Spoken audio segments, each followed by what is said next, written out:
Hello বন্ধুরা, তারাপীঠ যাওয়ার mini ট্রিপটা একটা মিনি ব্লগের মাধ্যমে তোমাদের সাথে আজ শেয়ার করছি। গত শুক্রবার 8 তারিখ আমরা বেরিয়ে পড়েছিলাম তারাপীঠ যাওয়ার উদ্দেশ্যে। আমি আমার বন্ধুরা খুব সুন্দরভাবে সবুজ প্রকৃতি দেখতে দেখতে আমরা এগিয়ে যাচ্ছিলাম রামপুরহাটের উদ্দেশ্যে। আমি আমার জানলার ধারে সিটে বসে হাওয়া খাচ্ছিলাম, ভাইব নিচ্ছিলাম। এদিকে আমার বন্ধুগুলো নানান রকম কেলোর কীর্তি করছিল। আমার বাঁদিকে সিটগুলোতে আমার বন্ধুরা বসেছিল।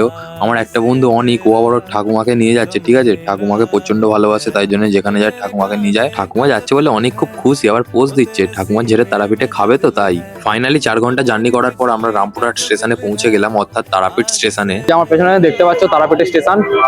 এই যে আমি মিলন, হ্যালো, আমাদের এখানে টোটাল গ্রুপ। তারপর গাড়ি ধরে পৌঁছে গেলাম তারাপীঠের প্রবেশ দ্বারের কাছে। এটা তারাপীঠের মেন গেট, এটা খুবই সুন্দর লাগে দেখতে। তারপর তাড়াতাড়ি সবাই রুমে এসে রুম নিয়ে রেডি হয়ে নিলাম তারা মায়ের কাছে পুজো দিতে যাবো বলে।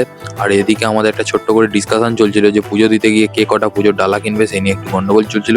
এগুলো নর্মালি হতেই থাকে, কোনো ব্যাপার নয়। চলো, তারপর চলে আসলাম পুজোর দোকানে পুজোর ডালা কিনতে।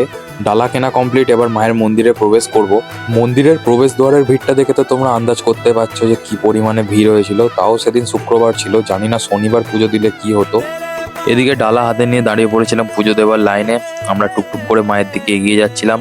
মায়ের মন্দিরটা সামনে থেকে দেখা যাচ্ছিল, খুব সুন্দর মন্দির, দেখে নাও। আর এদিকে লাইনে ক্রাউডটাও প্রচন্ড পরিমাণে ছিল, এতটা পরিমাণে ভিড় হয়েছিল। ফাইনালি 2 ঘন্টা লাইন দেওয়ার পরে মায়ের মুখটা দর্শন করতে পারলাম। 2 ঘন্টা লাইনে দাঁড়িয়ে যে কষ্টটা হচ্ছিল, মায়ের মুখটা দেখানোর পরে আমাদের সব কষ্ট দূর হয়ে গেল।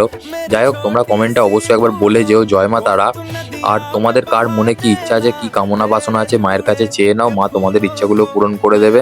পুজো দেওয়া কমপ্লিট করে সবাই চলে আসলাম মার্কেটে, যে যার বাড়ির জন্য জিনিসপত্র কেনাকাটি করতে হবে। চলো, আজকের ভিডিওটা এখান পর্যন্তই। সবাইকে টাটা, বাই বাই। আর কমেন্টে বলে যেও জয় মা তারা।